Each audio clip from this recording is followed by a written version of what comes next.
Hi, guys, and welcome. My name is Imani, and I'm the coordinator for community engagement at Kent State.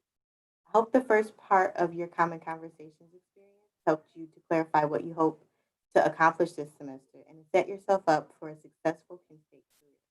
We've designed this next block of time on your previous to build on your previous conversations and to make it easier for you to pursue the commitments you've established. We've asked people associated with different community focused opportunities to join us today so that you can hear directly from them about their transformative experience with the hope that it may spark ideas about how you can follow through with steps for action. Service and philanthropy is a part of the culture of Kent State. In fact, the university was founded in 1910 after William Kent donated 53 acres of his farmland, and that land would become be known as the Kent State University. It's our intention that you not only receive a world-class education during your time as a Coding Flash, but that you develop a passion for serving the needs of your community and graduate with a commitment to positive change. So first, a little bit about our office. Community Engaged Learning, or CEL, at Kent State helps students advance social change by connecting your academic and personal interests and talents with local, regional, and global opportunities, while also helping you to develop a variety of skills employers are looking for. We offer short-term experiences like our monthly days of service, which students travel to different sites around Kent for a few hours to work on a variety of service projects with nonprofit agencies. We also offer immersive experiences like our alternative break trips, which provide travel experiences organized around one particular social issue or community challenge.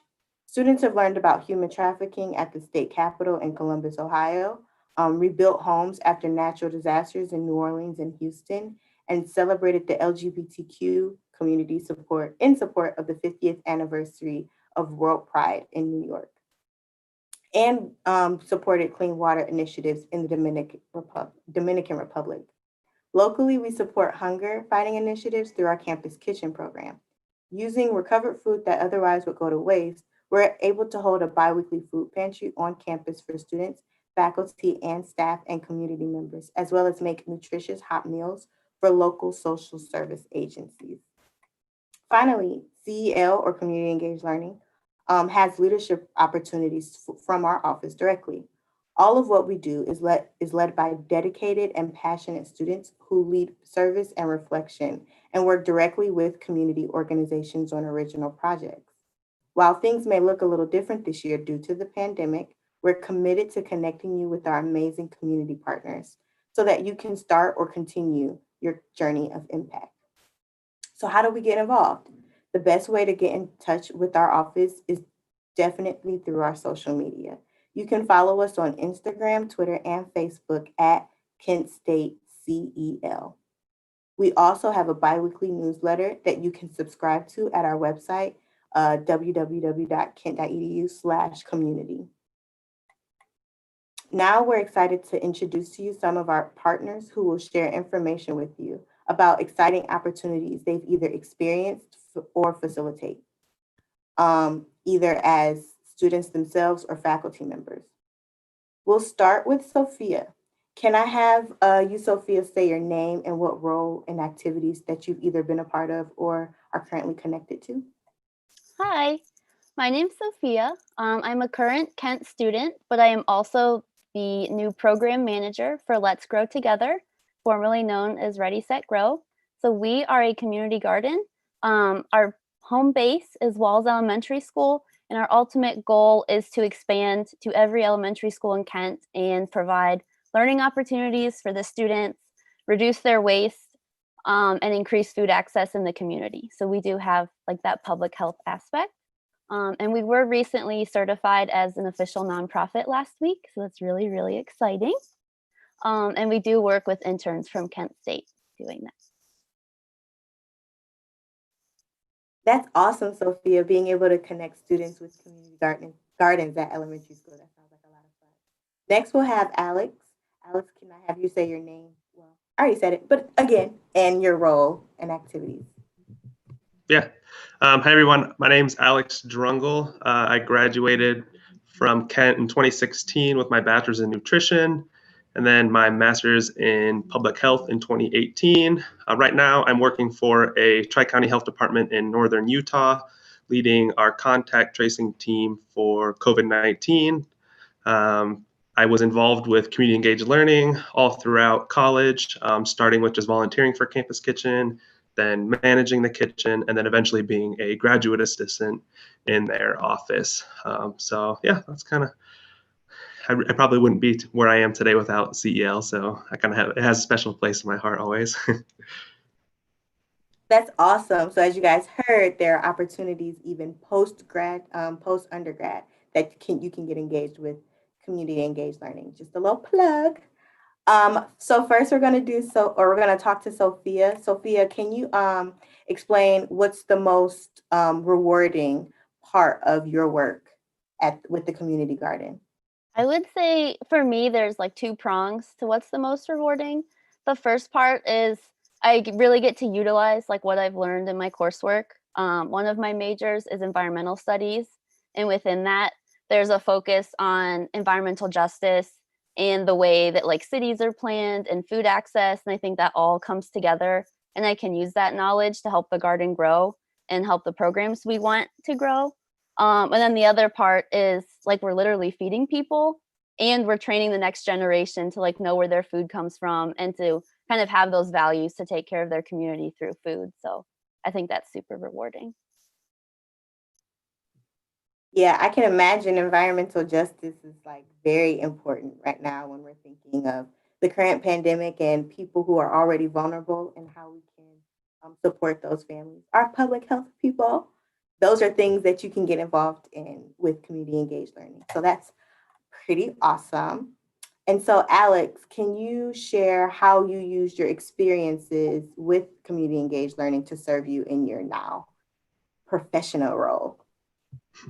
Yeah, I would say I was able to gain a lot of valuable leadership skills while working in community engaged learning, whether that was managing the campus kitchen or helping out with like alternative spring breaks and leading those through your office. And right now I'm supervising about 20 employees. So that leadership experience has really been helping me out right now. That's awesome. And like I said earlier, you know, our students are really they really lead the service projects that we do. They, like Alex, we have GAs every year who are funded through our program. So there's a lot of ways for you to practice leadership with our department that you may not have really access to within the classroom, but some of you may. And so that's just the wonderful part of Kent State. Thank you so much for that, Alex. Sophia, can you share what you've learned through working with college students, if there's anything? Well, being a college student, I think helps in this role because I would say the biggest thing is that everyone has their own perspective. And at least with like the Garden Coalition, we have people from all majors. Like I'm an environmental biology person. We have a ton of public health people. We've had like consult from nutritionists. Everybody kind of comes together and like loans their expertise. And I think that's a really good blend that you can get when you have college students because everyone is like happy to share their opinion and happy to share what they learned in classes. And it like comes together into like this big, beautiful project. So it sounds like one of the things that you learn, you kind of get this interdisciplinary experience where you connect with nutritionists and public health people.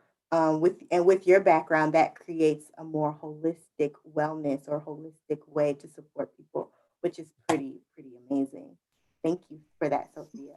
Alex, as an alumni, what how would you say this experience allowed you to be more resilient? I think I've learned a lot about flexibility and adaptability, especially working with food insecurity. There's a lot of unknown that comes along with it, whether or not you'll have volunteers or whatnot, whether or not you'll have enough food to make meals throughout the week. So really being flexible and adaptable is one thing in terms of resiliency that I feel like I've gained from the experiences that I had.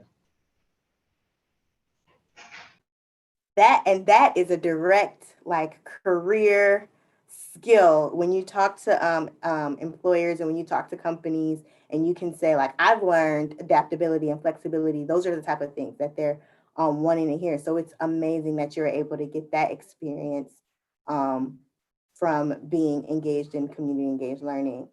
Sophia, I know that you're also a student. So one of the questions that I would like to ask you is how you would say that the experience being involved with community engaged learning has allowed you to be more of an advocate and push for social change.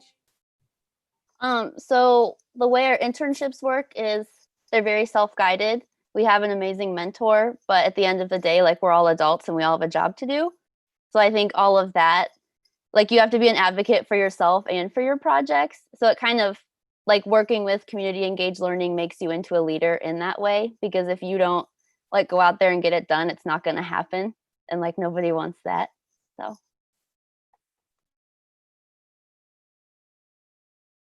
Yes, being engaged in advocacy is extremely important, and I'm so happy that you're able to collaborate in that way. Um, let's see, Alex, as an alumni, can you give me like the best experience that you've ever had, like top experience? Whenever you tell people that you've been involved with CEL, what's your go-to story? No doubt the story of me meeting my now wife through the office.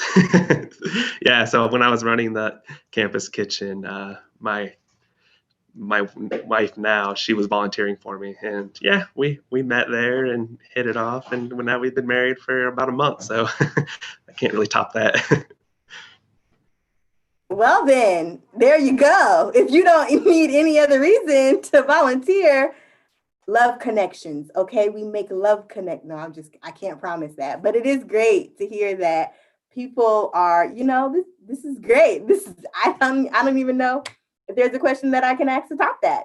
That's amazing, and what a beautiful story to create and culminate at Kent State, but also at Community Engaged Learning. That's that's awesome. Um, Sophia, can you describe any student success stories that you've heard from your role? I can actually describe my own success story. So I started just as an intern, like helping maintain the garden and running the social media. And then as we kind of progressed into fall and got our nonprofit status and started thinking more big picture, I was actually promoted to kind of like the program manager. So now I plan the student activities at Walls Elementary. I'm planning an auction as a fundraiser. I'm kind of in charge of the other interns a little bit more, and I still get to do like the Facebook and the Instagram. So I got more responsibility. And with that, I think I get like more community connections, which is really cool. So it's like the longer you're in it and the more experiences you kind of take part in, the like more people you meet and the more stuff you can do. That's awesome. Can you tell us a little bit more about the events that you're holding at Wells Community and why that's so important as a learned skill for undergraduate students to learn about now? Sure. So since a big part of like our garden project is food access, we want the Wall students to know that and to learn that and to embody that.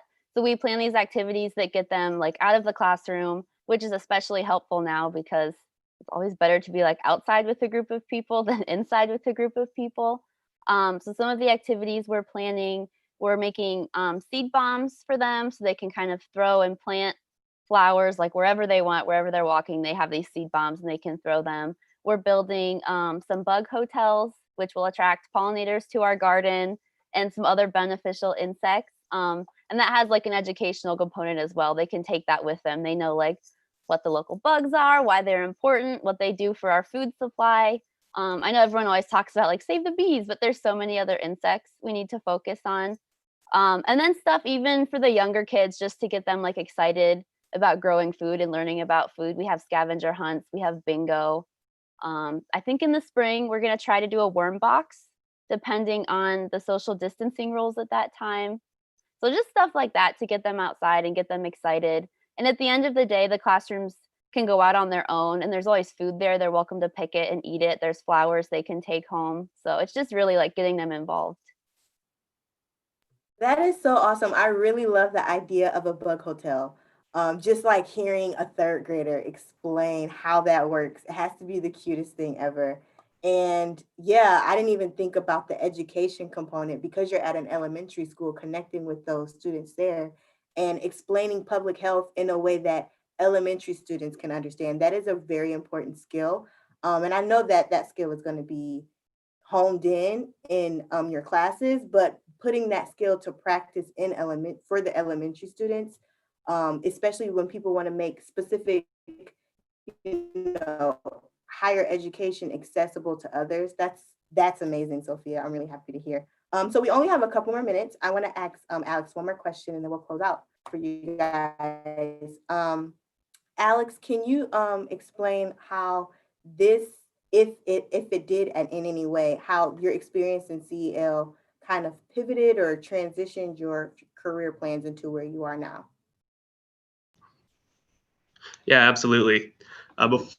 Right as soon as I got involved with CEL, it was because of I needed volunteer hours for my nutrition program, and I thought I was going to be a dietitian. But after working more with food insecurity, I kind of found that a public health degree would better suit my passion for that. So that's what encouraged me to apply to grad school at Kent for my master's of public health. So yeah, that was kind of the transition right there, was getting involved with food insecurity. I thought the public health degree could help me out more than the nutrition degree. All right, so getting involved with other programs kind of helps you hone in on your interests. You may have like this large idea, like I want to help this type of person or these type of populations, and then actual experience helps to hone in on those interests. So that's really awesome. So we are near the end of our time with you guys, and so I hope that you enjoyed learning as much as I have. I am not a public health or a nursing major, but it was so much information to take from here. And so I hope, like I said, I hope it was enjoyable. I really want to thank Sophia and Alex for their time. And as you prepare to complete one more Common Conversations activity, we want to point out something about service, and that is that it is very complex, okay? When we think of service, we think of it as an act that involves us and other people, and we can see and communicate and sometimes even get to know. But a big part of service does operate based on that, and a big part of service operates on that framework. So something like tutoring is a good example of, you know, getting to know someone, helping them, supporting them in that way. But I hope in this session you were able to see that there are some examples of service that are indirect, meaning you don't necessarily see the benefits. So wearing a mask in this current climate is an obvious example of how to embark or go out and complete service, or helping to paint a playroom at a local after school facility where you paint it and you place it there, but you don't really see how people respond to that. Service can also be self-focused, so acts of self-care, like seeing a therapist or getting good enough, or getting sleep or exercising regularly. Those are all ways that we can serve ourselves. And when positively changing our communities, serving ourselves is also an important aspect to that. Um, when we apply these observations to the three prompts for you today, resilience, advocacy, and social change, and finding you, we can see that in focusing on all of these, we serve others and ourselves, indirect and in indirect ways. You may have already heard the phrase, flashes take care of flashes. And we've adopted that phrase as a university community, not because it's a cool slogan, but because service to others and to ourselves is a community value. It's part of our institutional identity. We hope our conversation today has helped you identify how you can enact that value in your own experience at Kent State, starting with this semester. So thank you guys for your time, and go Flashes.